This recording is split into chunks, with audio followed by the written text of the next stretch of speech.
China చూడ్డానికి ఇదిగో ఇంత పెద్ద సైజులో ఉంటుంది.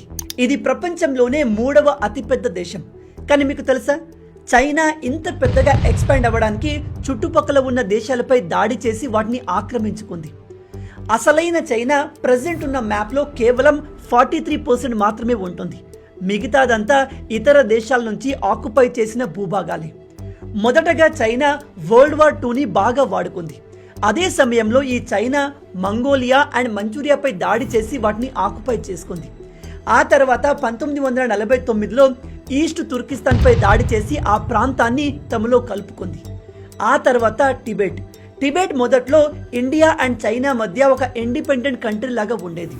కానీ 1951లో చైనా టిబెట్ని ఆక్రమించుకుంది.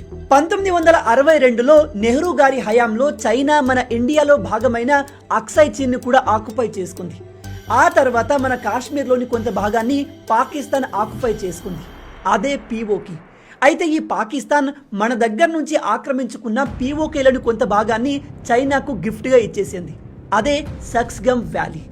చైనా అక్కడితో ఆగకుండా మన అరుణాచల్ ప్రదేశ్లోని కొంత భాగాన్ని ఇప్పటికీ క్లెయిమ్ చేస్తుంది. ఇలా చైనా ఇప్పటికీ తమ చుట్టూ ఉన్న దేశాల భూభాగాన్ని ఆక్రమించాలని చూస్తుంది. ప్రజెంట్ చైనాకు ల్యాండ్ అండ్ వాటర్ విషయంలో దాదాపు 17 దేశాలతో గొడవలున్నాయి. ఇలా చేసుకుంటూ ఇంత ఉన్న చైనా ఇప్పుడు ఇంత పెద్దగా మారింది. మీలో ఎంతమంది ఈ విషయాన్ని కొత్తగా తెలుసుకుంటున్నారు? ఇలాంటి అమేజింగ్ ఫ్యాక్ట్స్ కోసం లైక్ అండ్ ఫాలో చేయడం మర్చిపోవద్దు.